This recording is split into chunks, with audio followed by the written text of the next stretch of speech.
Good evening and welcome to Viewpoint. Tonight we look at the government's transport plan. It's said to include important changes to the way we move around Gibraltar. I'm joined live in the studio by Infrastructure Minister Paul Balban, who was instrumental in bringing it about. It took several years and some £400,000 to produce. Was it worth the wait? Definitely so. I mean, what would I say? The traffic plan is an authoritative document. It's the first time something of this detail has been done in Gibraltar. It is very, very comprehensive, very well thought out, very well researched, and I think something that we should all be proud of. So one of the basic things that the plan is asking for is for people to depend less on their cars. Why? Well, Gibraltar cannot continue the route it's going at the moment. The amount of cars in Gibraltar, I mean, the vehicle occupancy in Gibraltar is extremely high, one of the highest, in fact, in the world, which means to say that it's coming to the point whereby we just don't know what we're going to do with our cars. Parking is a problem, and obviously the ill effects of vehicle use, for example, especially to the environment, is something which we cannot, shrug off. I mean, something which we must be very, very aware of, because unfortunately, the use of private vehicles, fumes given off, emissions it's very important to have a tight grasp of this. So what the plan is doing really, it is encouraging the sustainable use of transport. So choosing other options which are healthier for us personally and healthier for us as a community as well. So using the bus, walking and cycling in exactly, particular. Yeah, that's right. And what are the current patterns of use? There was a lot of data in there, a lot of statistics. How many people on average use the bus to commute? The bus is something we actually seen a much greater take-up of bus use. In fact, there are times of the day when the buses are close to capacity. Then there are other times of the day when obviously the bus use is less. But it's a very key part of the traffic plan is to have a very good and efficient bus service, which will, and in this case, it is a free bus service. So it is encouraging people to opt for that route. So there's no excuse for us not to opt for the bus. The bus routes are very complete, and they cover all areas of Gibraltar. So take-up is very good, and obviously as the plan progresses, we expect that take-up will improve. Do we know exactly how many people, like a percentage of people who use a bus? No, I wouldn't be able to tell you offhand. No. Okay, and what about walking? Are there more people walking or less people walking compared to bus? Gibraltar's demographics clearly are difficult. I mean, depending on where you live, will depend very much on whether you can walk, whether it's viable to walk or not. If you live up in the south and work down in the north, walking, especially up hills, can be difficult.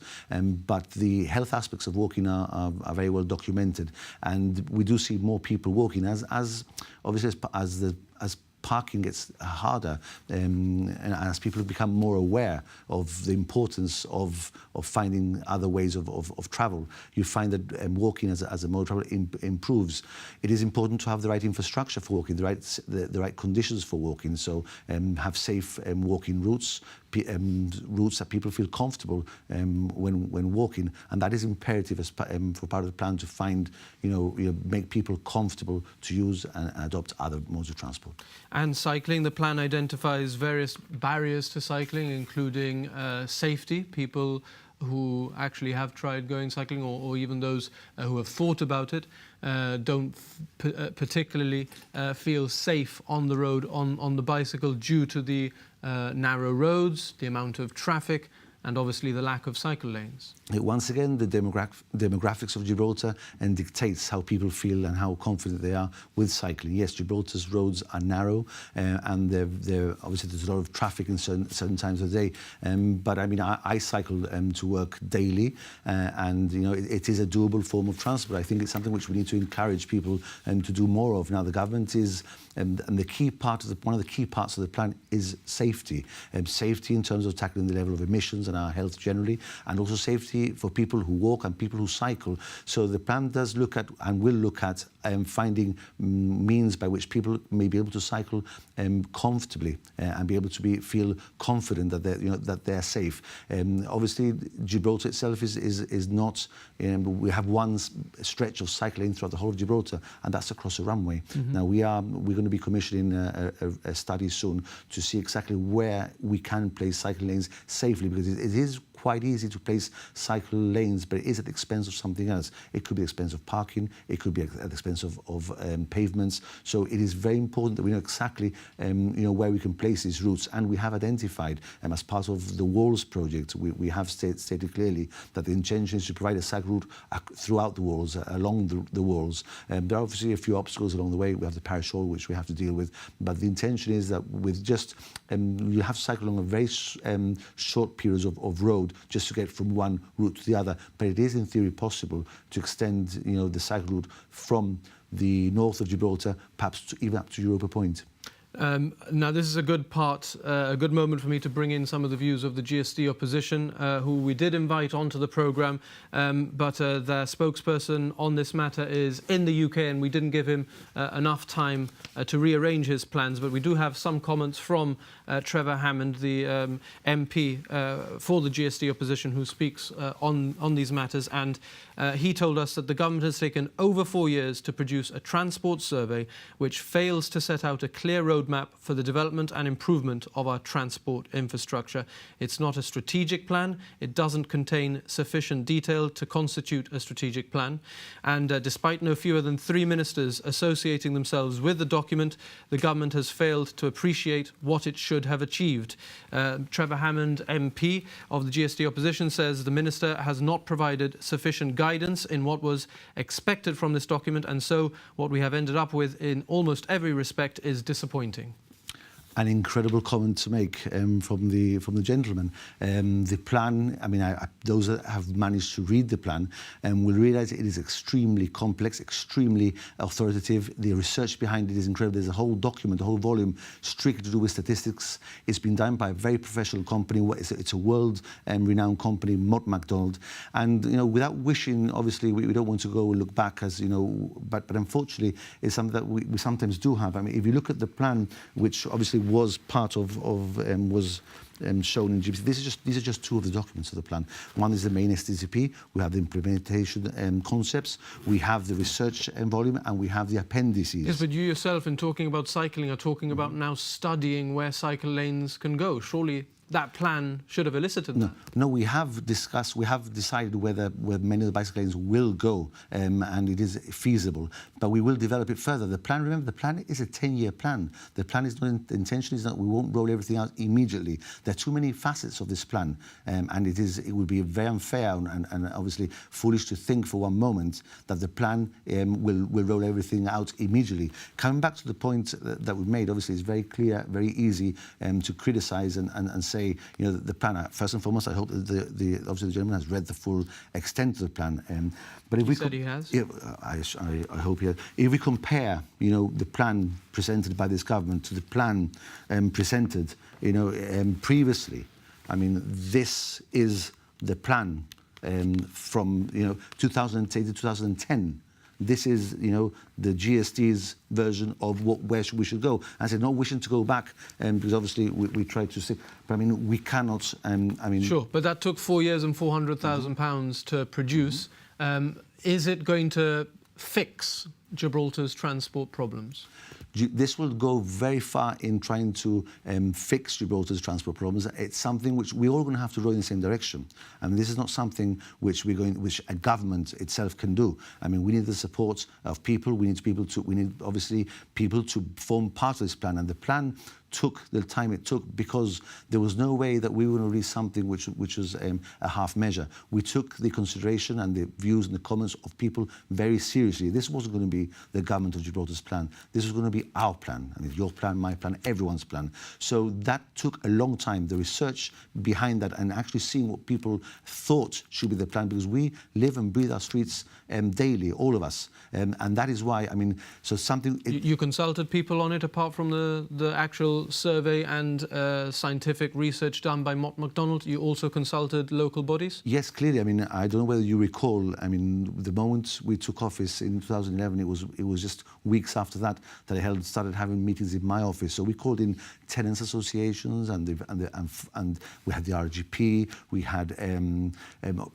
all sorts of members. We had the Chamber of Commerce, GSFB. I mean, the whole range. The consultation was extremely wide. Then there were surveys that went on the web. Even schools were surveyed, and even children were surveyed as to see their behaviour, whether they felt comfortable cycling to school, how they got to school, whether they were driven to school.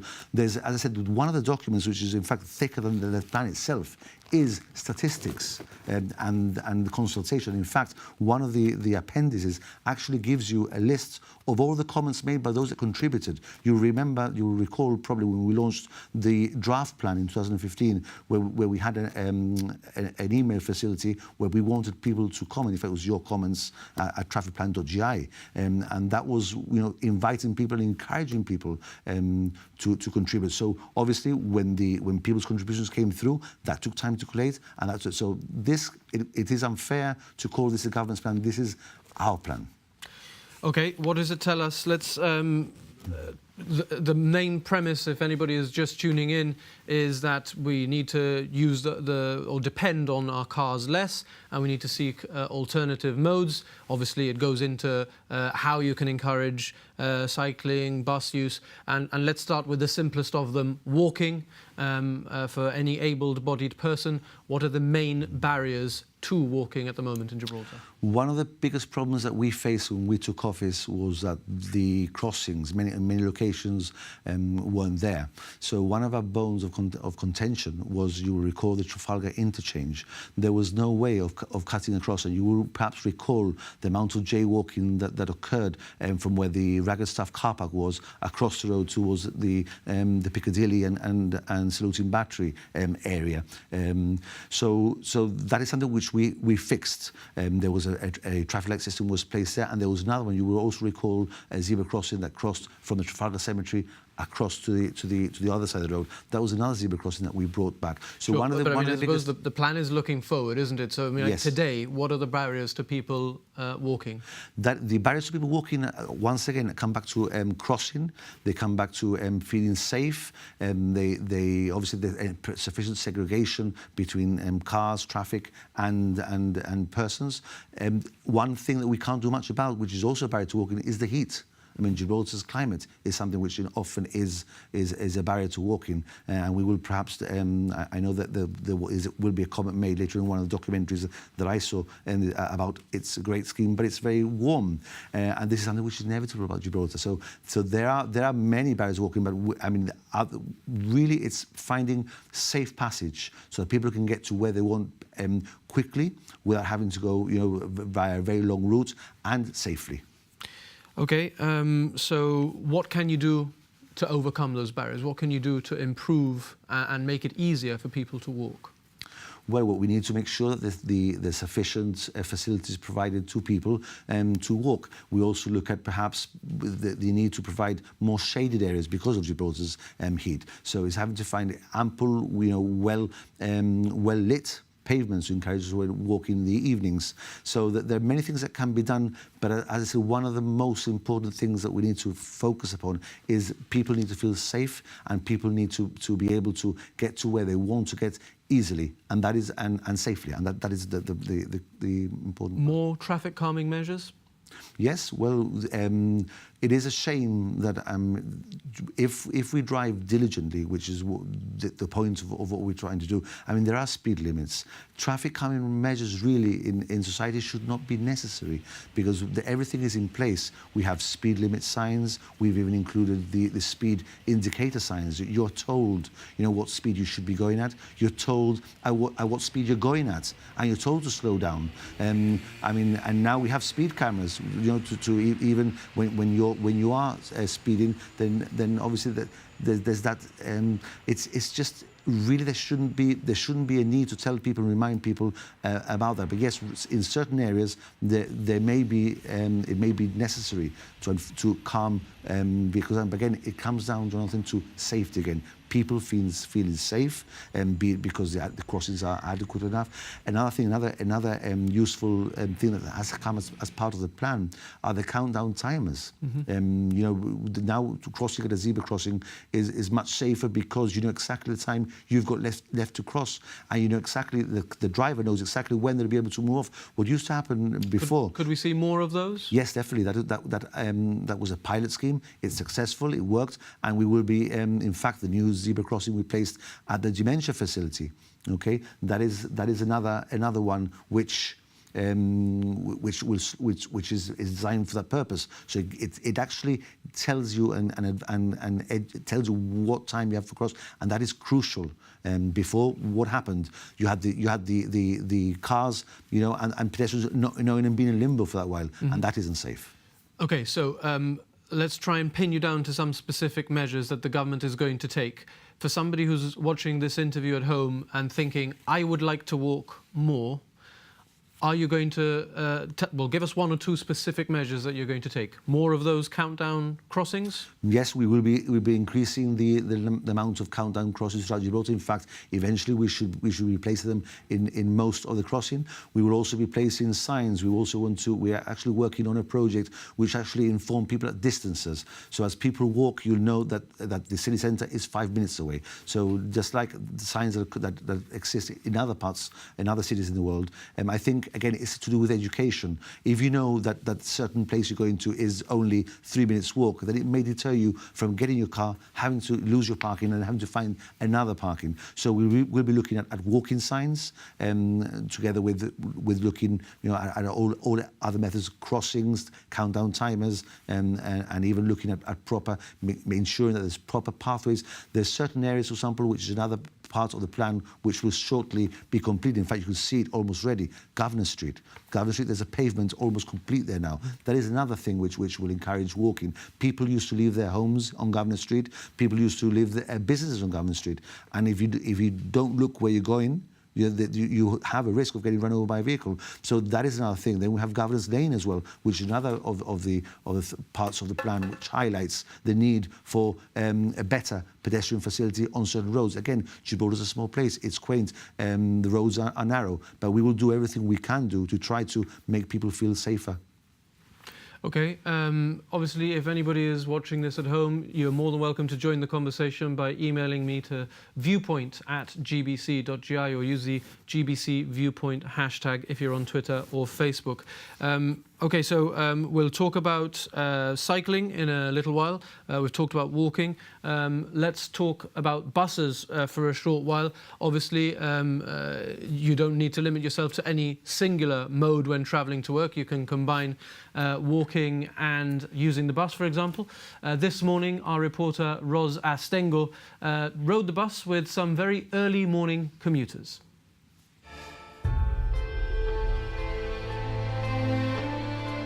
So good morning. I have to get to town today at 9 o'clock for an appointment. Now, I would normally jump into my car, wouldn't hesitate, just find somewhere to park, and there you go. But this morning, as government is trying to encourage us to use public transport, I'm going to get the bus. Now, here I am at the bus stop outside St Joseph's School, and I'm going to have a look at my app now to see what time the number 9 bus is due. It's 8:24 and my bus tracker is telling me there's a number 9 just around the corner at South Pavilion Steps, which means the service is running on time. That means I've got a minute or two to chat to people who, unlike me, use the buses every day. What do you think of the bus service then? It's usually here on time, so I have nothing to complain. Sometimes it goes different routes and it really annoys me. Is it confusing then, some of the routes? Yes. Yeah, it's really confusing.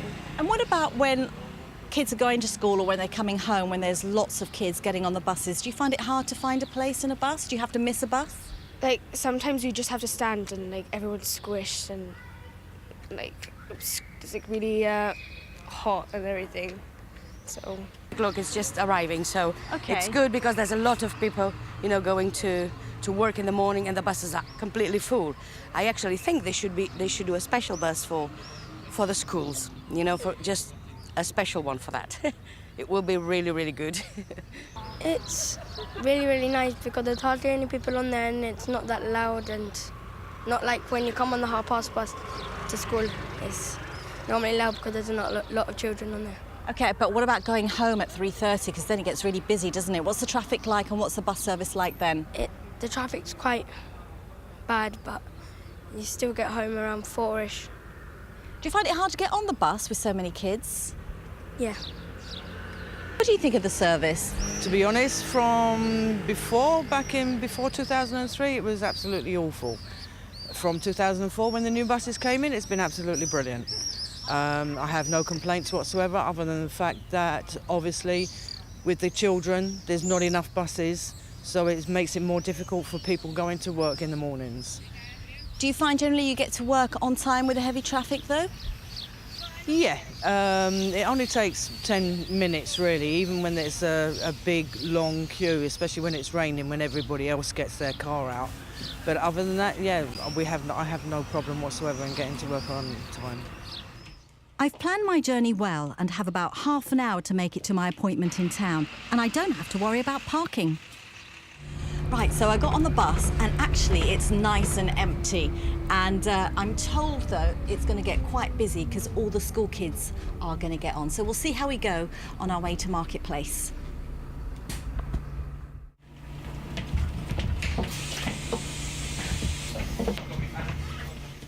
It's generally good. We usually, me and my sister usually get a good seat, so it's fine.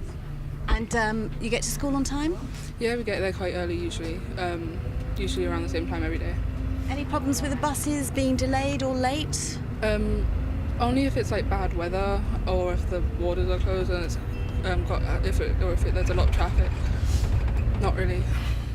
I also expect the bus to be really noisy with all the hustle and bustle of a morning commute, but it's actually quite quiet. Yeah, it's normally quite enjoyable. It's early in the morning, so like I'm just it's good. I can meet some friends here, so. Do you deliberately get the earlier buses to avoid overcrowding? Sometimes it's when I have like exams in the morning, but normally I take this bus really, which is at past, which normally gets me to school like 5 minutes early. So it's fun. I like taking the bus because you can chat with friends, and it's very calm here. And it's easy to get to school quickly. And do you always get to school on time? Yeah. Those kids are so polite. I've got to say, it's starting to feel uncomfortably hot. I think about what it must be like at 3:30 in the afternoon when about 2,000 children are spilling out of schools. The buses do have aircon, but this one isn't switched on. Well, here I am in Marketplace. The journey took about 20 minutes, not too bad. And considering it was rush hour, the traffic wasn't really that heavy. And the bus wasn't even that full. To be honest, there were still a few seats available. So it was actually quite a good commute in the end. And I get here at 10 to 9, which means I've got about 10 minutes to have a coffee before my appointment.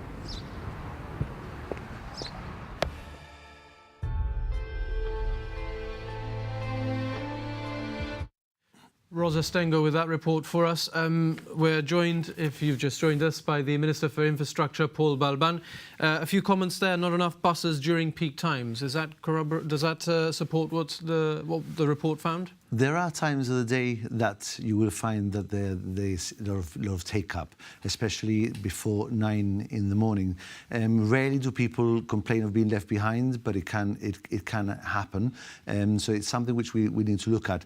It's difficult finding the right balance, because you can put on, in fact, we put on extra buses in the morning to cater specifically for this problem, and they cope pretty well. But having more buses, I mean, you'll find that other times of the day they're quite empty. So 3:30 is a difficult time? 3:30 is a busier time. I think it's probably in the morning it might be a little bit harder because everyone's trying to get to school at a specific time, whereas after school, people may walk in town for getting the bus, so that it's more spread out. But the little documentary is obviously very positive, because this is our future. Our children are getting the bus very frequently, and they will. This is where we have to start. Education starts at that age, and it's very positive, and it's, to see so many young people feeling comfortable, confident to get the bus in the morning, and it's very clear. I mean, it's been clearly shown in the short documentary, and it is a very good mode of transport. Air conditioning should be on unless it's particularly cold. So really, heat is not something that should happen.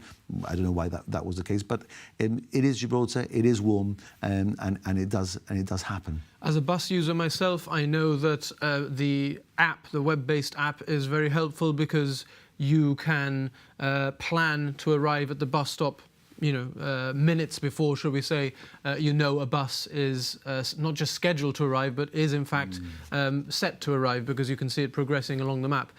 How well is that working? Because I've also had some feedback from people who try to use it but say that it isn't always accurate and sometimes there's a bit of a lag. Yeah, it's an incredible development for bus travel in Gibraltar. The bus, you cannot compare buses today, the service today, as the service a few years back. I mean, as you rightly say, you don't have to be waiting at the bus, not knowing where the bus is and whether it's stuck in traffic, whether the bus is broken down. That was the old days. Now you can actually plan your day ahead. You can do that whatever. If you're in town, you can, the bus is going to be another 10 minutes. You can use that time effectively. So you're meeting the bus effectively at the bus stop. You're not having to wait for the bus, and that has really been an incredible development. And I'm very proud of the IT department who have been key in that. Does the app sometimes fail to work? Yes, of course it does. And we are very much on top of the app. At the moment, this is technology, and not everything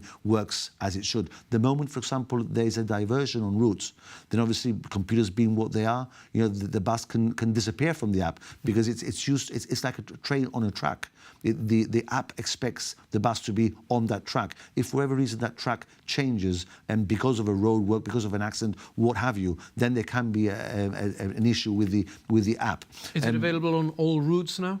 The app now is available on all routes, and one that we were very keen on seeing was the night bus, because the night bus is a bus which is quite infrequent. It runs until 2 o'clock in the morning. Take-up, unfortunately, is poor. It's not as good as we would expect. You do have about 50, between 40, 50 persons getting the night bus each evening, but I think the app now will actually give you that control over time. So you could be socialising and yet be at the bus on time, because if you miss the bus, you have to wait a whole 30 minutes. My journey up this evening actually brought something to my attention. Obviously, I was sat at the bus stop, and an elderly gentleman came to sat next to me, maybe in his 70s, and he said, "Do you know if the number 2 has passed yet?" And I thought, of course, he wouldn't have a smartphone to check for himself. And I said, well, that's the bus that I'm waiting for, and I know that it's 5 minutes away or thereabouts. But wouldn't it help to have, now that it is available via a web-based app, to have that information displayed at the bus stop, so everybody, regardless of whether they have a smartphone and 4G, can check? Most definitely. If you look at the plan, it's actually there as an implementation concept. We want to take that information to the bus stop in digital format, so that people can enjoy the features without necessarily having a smartphone with them. So yes, it's something that will happen. OK, well, we'll continue the conversation in part 2 of the programme. You're watching Viewpoint. Do get in touch if you haven't yet. viewpoint@gbc.gi. Use the GBC Viewpoint hashtag if you're on social media. And we'll continue after a very short break.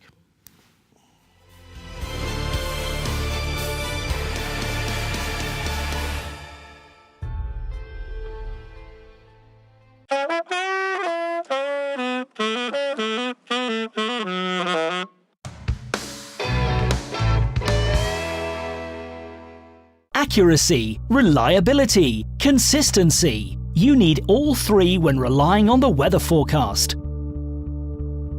For all your local Gibraltar weather and across the Mediterranean, whatever your weather needs, we bring the weather to you.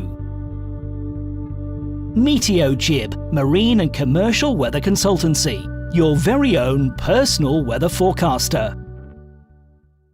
On the next episode of Kings and Prophets. We found him at the gates wearing the uniform of Saul's army. Yeah, the app. Brother.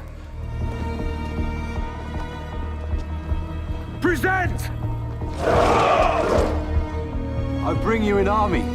More death will not make them loyal. Actions have consequences. I have allowed you to sit at this table. Do not test my patience. You wish to prove yourself, then find out who stokes the fires of rebellion. It will be done.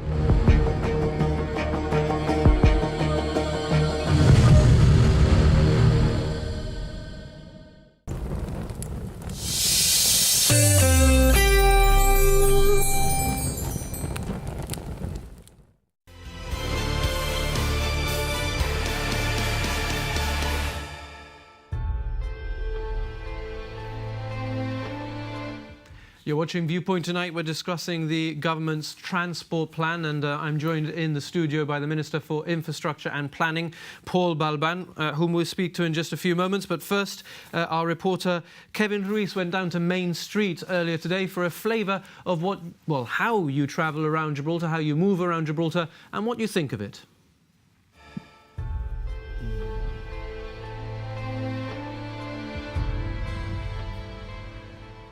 Every day I set off for work at about 8:45. My journey is normally a two-part one. The first leg is a short trip from the North District to the centre of town. It's a very short distance, one I could walk in about 10 minutes, but I normally use my moped. Remember though, I did say this was just the first part of my journey.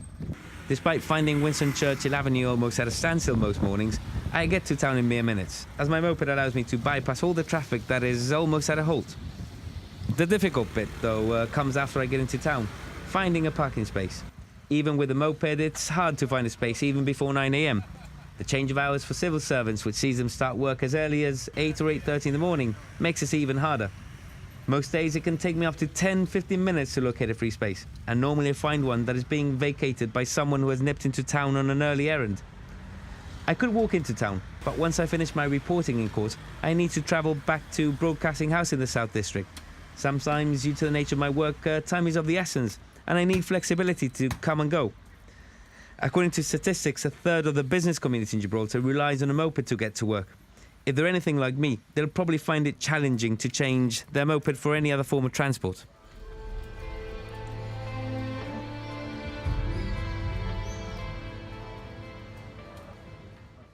Well, our reporter Kevin Ruiz alluding to how ingrained some behaviours are in the way that we move around Gibraltar.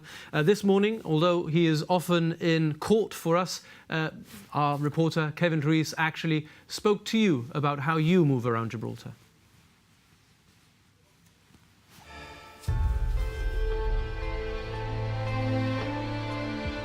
I do use the buses a lot, and I can tell you that this new application that's come out, where you can actually see where the buses are circulating, is fantastic.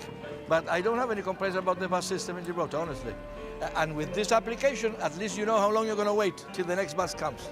I use the bus all the time, except if I'm going to the supermarkets, like Morrison's or Roski, then I take the car. Other than that, the bus. I wouldn't dream of bringing the car into town. It's impossible to park. And how do you feel about the bus service in Gibraltar, being a regular user? It's reasonably good. Sometimes they drop it.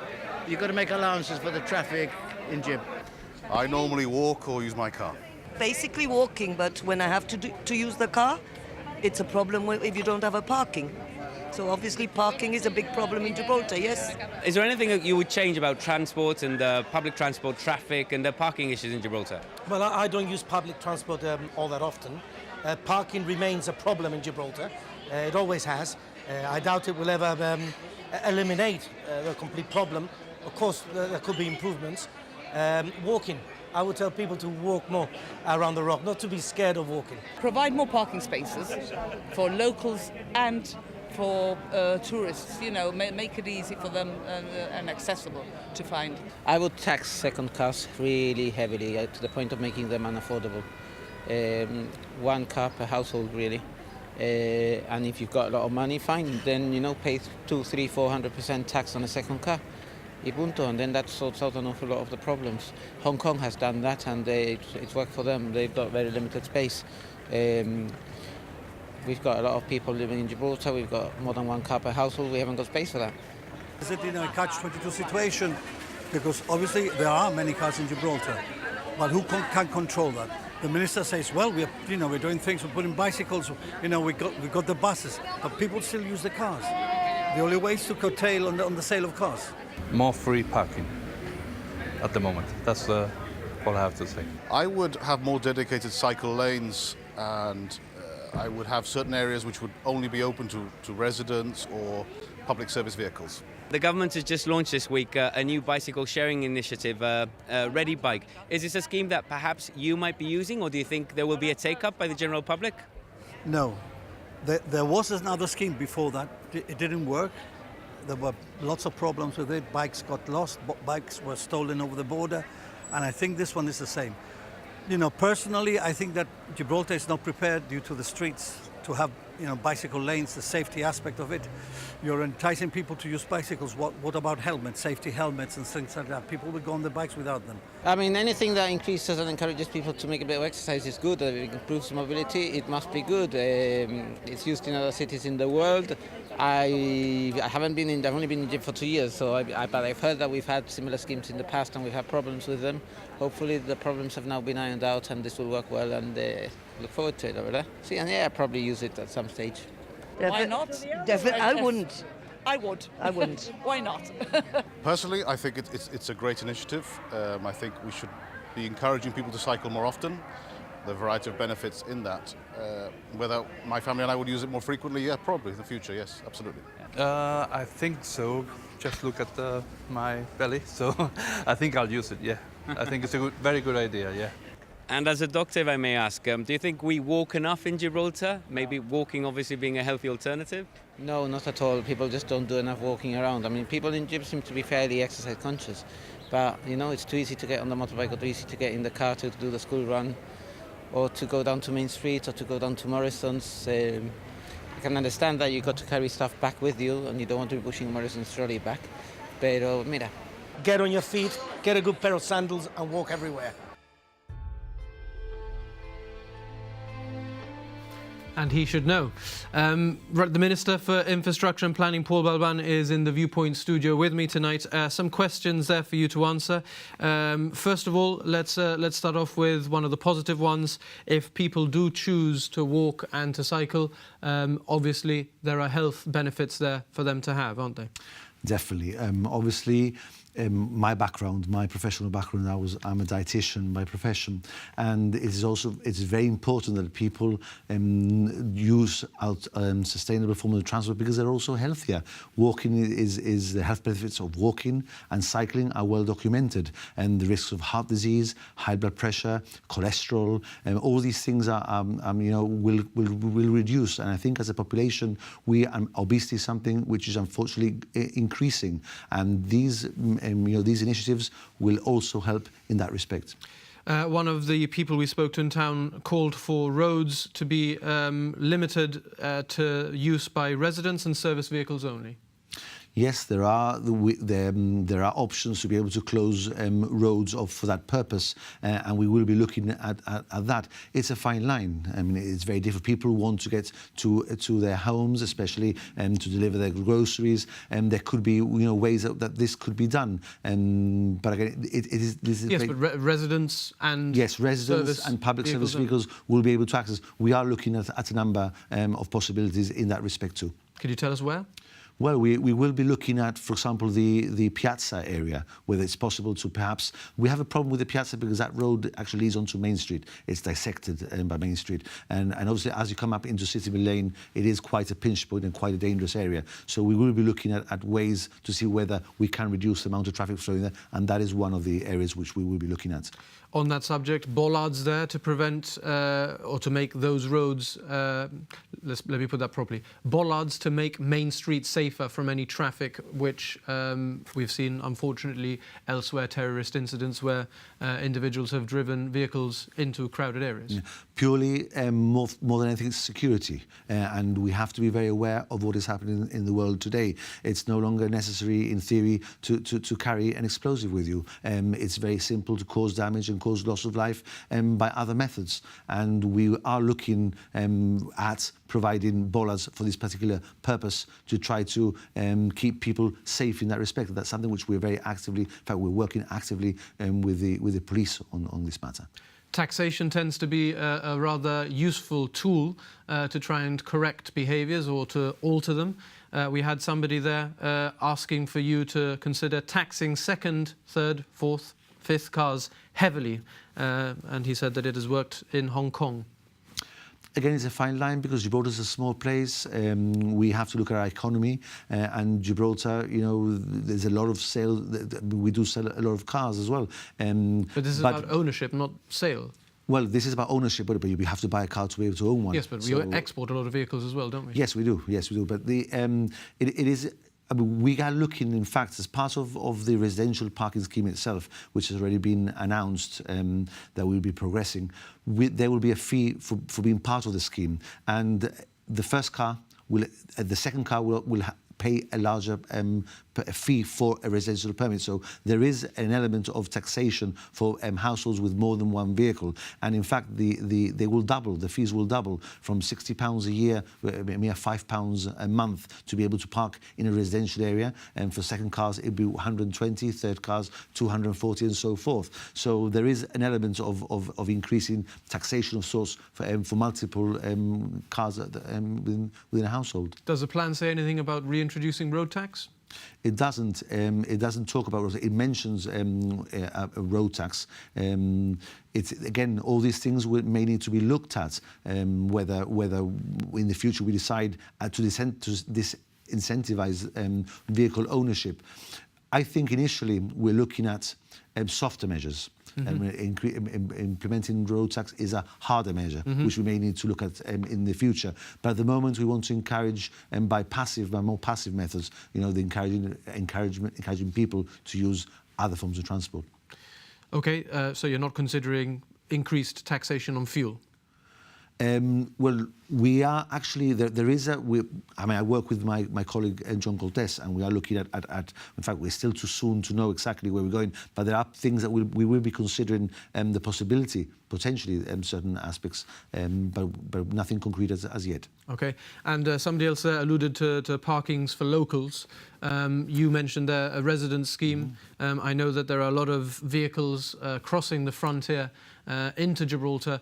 What can be done to ensure that their economic activity in Gibraltar is not lessened, but that those people entering Gibraltar are encouraged to leave their cars, for example, at a park and ride parking station close to the frontier, and they can then use a bus to come into town? Right. For us, obviously, we do. There is a lot of our economy is driven by a lot of fuel sales as well. We do want to encourage, clearly want to encourage that. But the residential parking scheme will see visitors having to use pay parking areas, facilities in Gibraltar. As we roll out the residential parking scheme throughout Gibraltar, visitors will not be able to park in many locations because those areas will be specifically for the residents of that specific area. So inevitably, they will have to park in paying displays, or it'll have to be in pay parkings, or perhaps park and rides. So that will be an inevitable consequence of the residential parking scheme. You say perhaps park and ride. No firm commitment to introduce one? Yes, well, we have. We will be placing. In fact, our manifesto did state that we would have a park and ride at the frontier. So there will be elements of park and ride as well. As I said, this plan is not a plan which will happen, which will see. The change already has been great, but things like it's a 10-year plan, though. It's a 10-year plan, so obviously we need to pace ourselves in that respect. But the commitment for a park and ride is within a 4-year period, which is 2 years in. Well, if you look at what we have at the moment in its loosest form, we have a park and ride system. You can come into Gibraltar, you can park at Western Beach car park, and there's a ride facility right outside. It's not encouraged. Pardon? It's not encouraged, is it? I mean, if you go to other cities, there are a lot of signage. There is a lot of signage to tell you that you can leave your car here and you can get a bus journey into the city centre and avoid parking problems. We don't do that. No, it hasn't been done, but it's something which will happen. We need to have. We're looking at, as part of the plan, at signage. Signage has to be placed in the right locations so people know exactly where they can go and park the car. We're also looking at other more novel methods of parking, whereby via parking apps, using the technology that is available worldwide, to actually allow people to look for parkings specifically. So what we're looking at is a scheme whereby you can download a parking app, and visitors will know exactly where to drive, and that will get rid of the speculation for parking and having to look for parkings. So that all these technologies are also be looked at as part of the plan to improve that. So I suppose the best way to limit the amount of cars on the road is for people to use their bicycles, use the bus service and walk. But apart from that, if you are going to use your motorbike or car, you can also limit the amount of vehicles on the road at any one time by having intelligent parking systems. Are you looking at, for example, introducing any information technology which can make clear to anybody looking for a parking where parkings are available? Well, this is exactly what I was alluding to before. Via the parking apps, the technology is available nowadays to actually take you via GPS to where the parking is available. And we're looking at systems whereby there's a traffic light system where it tells you the red, all parkings will be on the system because they will have sensors. So if a parking space is actually taken, it'll show as a red. If it's available, it's shown as a green. So we will be looking at technology because that is the way forward. But looking at it, or are you going to do it? Oh, we'll most definitely. We're looking at the view of doing it, most definitely. I mean, the thing that the smart cities approach, there's so many different products and so many things out there to look at that it is incredibly difficult task to get the right system. But we're looking at it with a view of doing it. Yes. Okay, but you've been looking at it for 4 years, I have to point out. No, we haven't. We've been doing a plan for 4 years, and it's not a question of, oh, look, the plan tells us we have 10 years to look at various things, parking being one of them. And there's many things I said, we're looking at residential parking schemes, and we're looking at technology as well. So the plan itself, it has been, we've been doing it for 4 years, and we have looked at all these things. It doesn't mean that the plan is launched, so we know exactly where we're going from the word go. Okay, we've got some questions coming in, and we've got a few more reports, so let's try and get some quick answers from you if we can. Stephen asks, has the government got a plan to stop the abuse of blue badge holders parking in disabled bays for endless hours and sometimes even days? Yes, again, as part of the plan, we're looking at the blue badges, at the blue badge scheme. It is there's lots of faults in the scheme. There is a lot of abuse in the scheme. Unfortunately, people, use the blue bays and they have not got a badge, or they use the bays indiscriminately. There is this conception that a blue bay is a private parking for yourself if you've got a blue badge. So what are you going to do about it? Well, we're going to be implementing a local badge. We're looking at a local badge which we've already designed, and we're also looking at the clock. When I say looking with view of implementing a clock system. So there'll be certain parking spaces throughout Gibraltar where you'll have a specific time or location allowed for you to park there. So when you arrive, you can only be there for a number of... Yes. Hours, minutes, yes, you'll be able to be there for a certain amount of time to encourage turnaround. The way this should work is a blue badge holder, if there's a normal parking available, they should take it. The blue badge is there and leave that blue bay for the next person coming along if there's no parking. The way it's done, the way it's perceived at the moment is the blue badge is mine and I'll take it. So we will be looking at ways, because it's what people want. People want equitable parking for all. Okay. Let's talk about the Ready bike, which some of the people we spoke to on Main Street suggested has already failed in the past in a different guise under the Gibby bikes. What would you say to them? First and foremost, I'd like to congratulate you on your tie, obviously, with the bicycles on it. I've just spotted that. I like cycling. I know you do, Jonathan. And, well, why did the GB bike scheme fail? Clearly, it failed for many, many reasons. One of them is because you wanted it to fail, I think. No, that's not correct. The GSLP Liberals, when they came in, didn't really want to sustain it, did they? No, that is not correct at all. I mean, on the contrary, it is something which we encourage. Why did it fail? It failed because it was substandard. It failed because parts, I mean, the gentleman in the report mentioned it. The bikes got stolen, the locking system failed, the parts weren't there, they oxidized, they corroded. In fact, I mean, the scheme within months, only a few, in fact, there were only 5 stations available, and the scheme cost £324,000 to the taxpayer then. Okay, what does the Ready bike system cost? Well, the Ready bikes has been sponsored, but we've had a sponsor. We've had a company who's obviously believed in this enough to be able to sponsor us. So the cost to government for the bikes has been zero. What government has contributed to is in terms of the infrastructure. Now the bikes themselves, they're robust. They come from a company who have been dealing in bike systems throughout the world, throughout Europe. And they tried and tested. The previous system was not tried and tested. It was, in fact, a brand new company, and this was Gibraltar was their first place, a port of call, and it was just not. It was not. Okay, so the Ready bike, you say, is a more robust and sturdy bicycle. We had one of our reporters, Davina Barbara, test them yesterday morning to see, as somebody who doesn't cycle to work very often, but does occasionally cycle for pleasure, what she made of it. So over to Davina.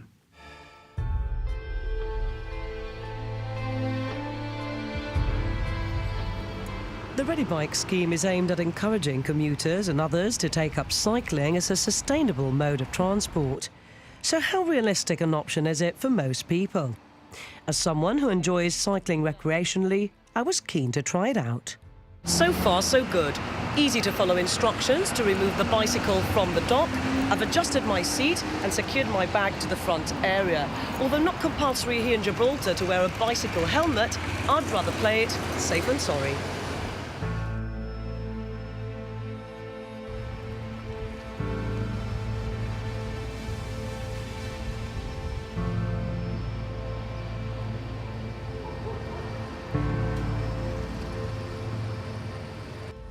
The issue of safety is something that deters people. My commute was after the early morning rush hour, so there were fewer vehicles on the road, with no problems encountered. I found the bike easy to manoeuvre too.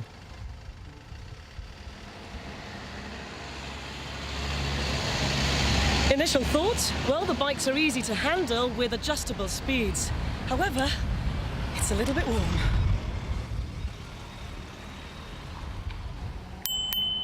My morning commute continues. The final destination, heading to work, Newmole House.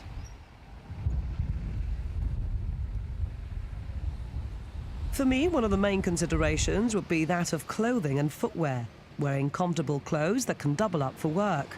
Another issue would be what I can actually carry. My journey, which covered one of the longer routes, took less than 20 minutes. Well, here we are. I've arrived at my final destination. Is it something I could do on a daily basis? Well, it would certainly involve plenty of planning and organisation, but it's something that I will consider on specific days.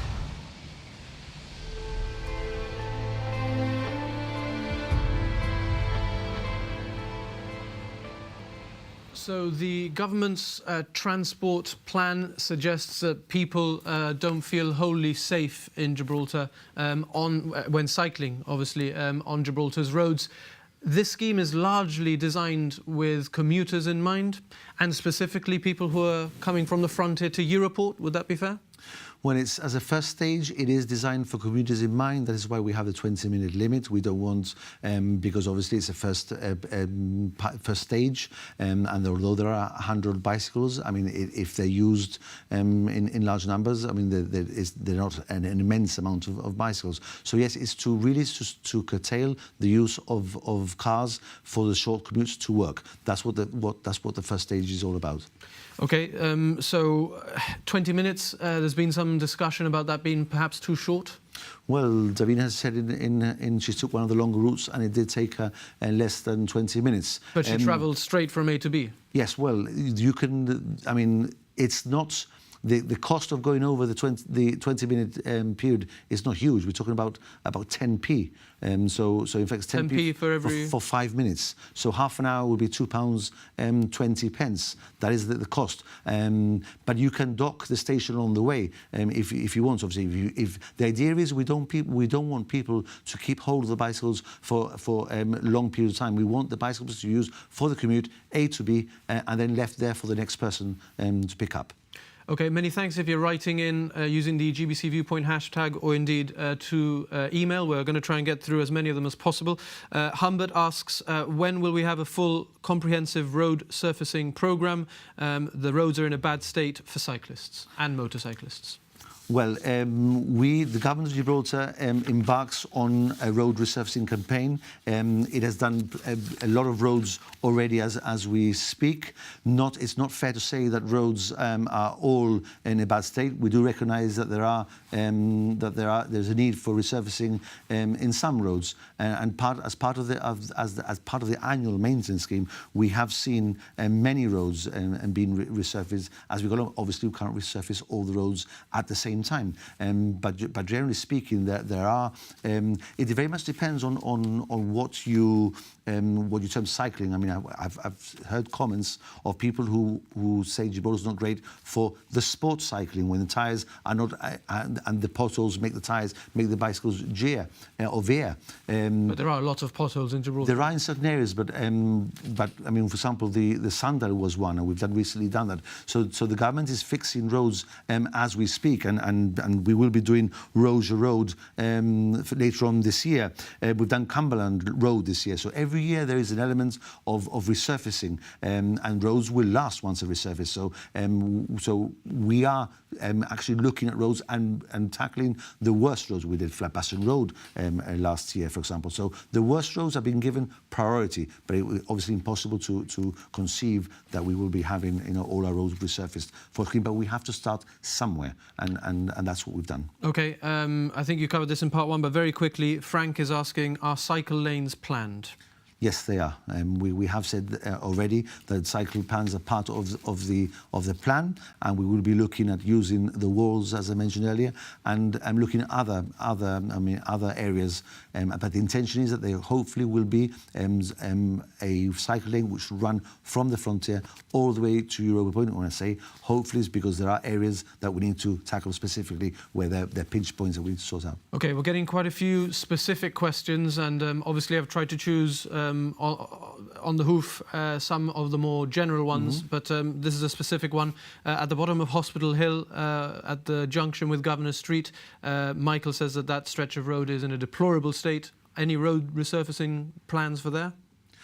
I will need to look at this at the schedule. I mean, as I said, we're tackling all roads. There's certain roads that we tackle. We tend to tackle the worst ones first, but I will most definitely have a look at that road and ask my team to see what we can do. In fact, I do believe that we did a few pothole repairs in that area already. We have Governor Street, which is also, that area will be resurfaced, because that is actually part of the pavement work where we will see all that area resurfaced as well. So we are tackling the areas around there. Yeah. Dennis is asking about residential parking, a problem that he has in the South District. Can you give an indication as to when residential parking will be implemented in the South District and generally? Okay, well, we're starting off with Alameda Estate. We are days away from a launch, in fact, a couple of weeks at the most. We're all ready to go now. Signage is up, as many people have seen already. So we're ready. The next phase after that will be, we're seeing whether it may be the South District, it may be the centre of town. There's a lot of work involved in a residential parking scheme. I mean, it's not something which you can just do very, very quickly. All parking spaces need to be counted, and surveys need to be carried out, and we need to decide exactly where to park, give ample opportunity for motorcycle parking, car parking, loading and unloading, blue bays. So it's a very technically complex thing to do. So in answer to that question, yes, Alameda Estate will be the first scheme, and that will be rolled out very, very shortly, and that will be followed either by the South District or City Centre. Okay, well, I had many more questions that we're going to have time to get through, but we will continue to cover this topic, obviously, in the coming weeks and months. As you said, it's a 10-year plan. But just to wrap up, what sort of level of priority is given to implementing this sustainable transport plan among the rest of the government's cabinet? Well, the actual sustainable traffic plan started some years ago. When you say it's taken 4 years, it is unfair to say it's taken 4 years, because taken 4 years, as a matter of fact, but it didn't stop. It never. It started with the plan. We have the amount of initiatives that have been done. The bicycle tracker. I mean, that's been carried out. The policies behind the plan are there and they have been there. What has taken the 4 years has been the hard Publish the whole documents. thing. But Okay. does not mean that things have not happened. I mean, in fact, many things have happened, and that is so. And in terms of priority, it is part of. It's a very important part of the government's manifesto, and obviously we will be tackling the plan head on. And going forward, what resources, human and financial, will be allocated to implementing that plan? Well, the plan, the amount of resources that we have at the moment, the Highways Division is working solidly on the plan. We'll be very shortly to be taking on a transport planner, who is a person who will be specifically dedicated to the plan itself and responsible for coordinating and making sure that the timelines are being adhered to. That's the first time ever that we have a professional who will be actually focused solely on the plan. Before that, it's been technical services, but they are not experts in traffic. They're experts in highways, in infrastructure, in sewers, etc. But now we have there will be a post which has already been gone to the interviews have already taken place, and that person will be responsible for the plan. Okay. Well, this is a conversation that will continue, as I've said, in the coming weeks. We've already started speaking to the Environmental Safety Group, to the Gibraltar Cycling Club, and to the GSD opposition, who you'll be hearing from in the coming weeks. But many thanks to the Minister for Infrastructure and Planning, Paul Balban. That's where we leave Viewpoint tonight. Many thanks if you got in touch with us. Sorry if we weren't able to get to your comment or question. Viewpoint will be back at the same time next week from the whole team at Broadcasting House. Thanks a lot for watching, and good night. Good night.